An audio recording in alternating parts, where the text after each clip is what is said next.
हाय मंडळी, नमस्कार. मी अनिकेत. मी पुण्याच्या एका स्टार्टअपमध्ये काम करतो. सो आजचा दिवस जसा डेली सुरुवात होते डिझायनिंगची, काही प्रिंटिंगची, काही ऑफर बॅनरची सुरुवात झाली. ऑफर बॅनर्स बनवले. सो जसं तुम्हाला माहीत आहे की जसं काय चालू आहे, मागच्या व्हिडिओमध्ये मी सगळ्यांना एक्सप्लेनसुद्धा केलं की कसं चालू आहे. पण आज त्या गोष्टी थोड्याशा आपण स्टॉप करूया. डेली निगेटिव्ह नको. आज काही थोड्या चांगल्या गोष्टी किंवा काही मनातल्या गोष्टी आज आपण बोलणार आहोत. सो बेसिकली आय थिंक 2-3 महिने झाले किंवा 2-3 महिन्यापेक्षा खूपच मंथ झाले. एक माझी चांगली फ्रेंड होती. आय थिंक ती BSc पासून माझ्यासोबत होती आणि आम्ही चांगले फ्रेंड्स होतो. जेव्हा मी जायचो गावी तेव्हा भेटायचो, चांगले बोलायचो. ॲज अ बेस्ट फ्रेंड होती.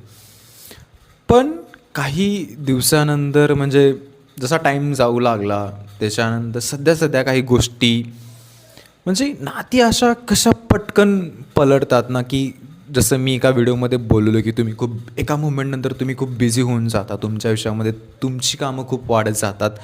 तुम्हाला दोस्तांना, तुमच्या मित्रांना टाईम द्यावा वाटतो, पण तुम्हाला देता येत नाही. तसं तिच्या आयुष्यामध्ये काही एक एक एक छोटीशी एक वेगळी घटना घडली. तेव्हा तिला वाटत होतं की तिचं ऑब्व्हियसली वाटणं ते असतंच की तेव्हा बेस्ट फ्रेंड तिच्या जवळ असावा, तिची मदत करावी. पण काही कारणास्तव मला तिला टाईम देता आला नाही किंवा मला भेटता आला नाही. ती माझी चूक होती, आय नो. पण मला जायचं नाही असं पण नव्हतं किंवा मला जायचं होतं. पण असतात ना त्या काही गोष्टी तुम्हाला कारणीभूत करतात की थांबवतात. ते कुठं ना कुठं मला वाईट वाटत होतं. त्याच्यानंतर मी तिच्याशी बोललो ना, ती माझ्याशी बोलली. तिला माझा खूप राग आला की जेव्हा गरज असते तेव्हा तू येत नाहीस.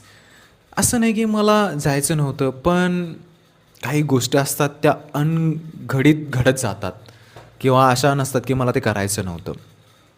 पण काही आत्ता जस्ट आय थिंक 3-4 महिन्यानंतर तिची मला इंस्टाग्राम परत रिक्वेस्ट येते. कधीच असं झालं की मी इंस्टाग्राम बंद केलेलं, म्हणजे जादा वापरत नाही. कारण का रील्सला आपण कुठेतरी थांबवलं पाहिजे, त्या स्क्रोलिंग सारख्या गोष्टी. जस्ट आत्तापर्यंत तर इतकीच गोष्ट आहे. आता असं वाटतं की थोडं तिला बोलावं, सॉरी, झाल्या त्या गोष्टी विसरून जा, असं वाटतं मुमेंटला. मग ह्याच एक आजच्या दिवसात गोष्ट एक जी शिकलो असेल तर ती म्हणजेच की तुमचे मित्र, मैत्रिणी कोणीही तुमच्यावरती चिडलं असेल तर सॉरी बोलून त्यांच्याशी चांगली फ्रेंडशिप बनवा.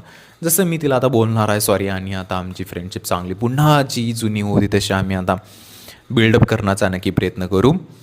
सो हां, तुमच्याही आयुष्यात अशा काही निगेटिव्ह गोष्टी झाल्या असतील तर त्या क्लोज करा आणि नवीन वाटचालीला सुरुवात करा. चला भेटू अशाच व्हिडिओ.